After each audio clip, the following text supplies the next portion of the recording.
भाई सिंपली है, आप यहाँ आइए, यहाँ प्रोडक्ट बनाइए और बेचिए। आप यहाँ पे आइए, शेवरले बनाइए, शेवरले टवेरा बनाइए, बेचिए। यहाँ पे आइए, फोर्ड इको स्पोर्ट बनाइए और बेचिए। पर ये डायरेक्ट एक्सपोर्ट करना चाहते, तो हमें डायरेक्ट जो एक्सपोर्ट होता है ना, उसके लिए अपने बैरियर्स लगा रखे हैं, क्योंकि हमको अपनी लोकल इंडस्ट्रीज बचानी है, ठीक है ना, इसलिए। एनीवेज, हाँ वैसे मुझे भरोसा नहीं है इन लोगों पे, ये बैरियर्स भी अगर हट जाएं तो कोई बड़ी बात, ठीक है।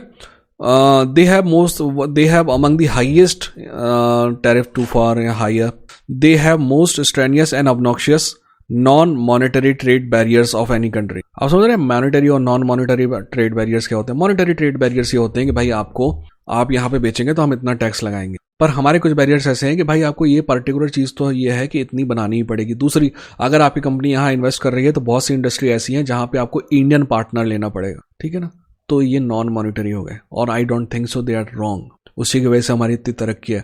क्या है कि हमको जो चीज़ बनानी नहीं आती है, सामने वाला अगर यहाँ आके बनाता है तो हम सीख लेते हैं। अगर नहीं बनाएगा तो हम नहीं सीखेंगे और ज़िंदगी भर उनके लिए डिपेंड करेंगे।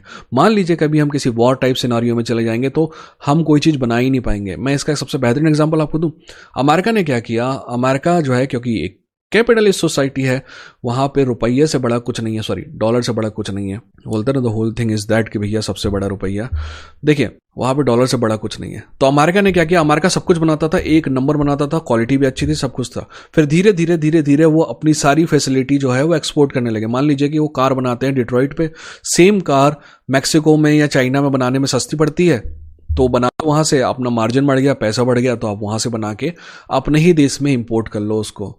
और अपने ही देश में, क्योंकि आपकी ही सरकार है, तो आपने क्या किए हैं, टैरिफ कम रखे हैं इंपोर्ट के, तो आपने फायदा तो कमा लिया पर इससे नुकसान भी हुए।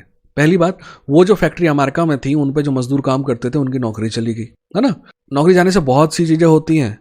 नौकरी जाने से सिर्फ ऐसा ही नहीं होता कि एक आदमी के सिर्फ पैसे आना बंद हो गया, वो चीज़ें खरीदना बंद कर देता है क्योंकि उसके पास पैसे नहीं है, वो दूसरी नौकरी ढूंढता है जो कम पैसे की है, ठीक है ना। तो उसके पास डिस्क्रिशनरी इनकम कम होती है। खैर वो इकोनॉमिक्स है, वो बाद में समझाऊंगा, समझ रहे ना आप। एक तो ये नुकसान होता, दूसरा आपकी इंडस्ट्री की कार बनाने की कैपेबिलिटी कम हो गई। अब ये कार बनाने की कैपेबिलिटी कार ही नहीं होती है। कल को आप वॉर टाइप सिनारियो में जाते हैं तो सेम कार कंपनियां होती हैं जो टैंक बनाती हैं, पर जब आपके यहाँ फैक्ट्री ही नहीं है कार की, तो वो कार क्या बनाएगी और टैंक क्या बनाएगी और घंटा क्या बनाएगी, ठीक है ना।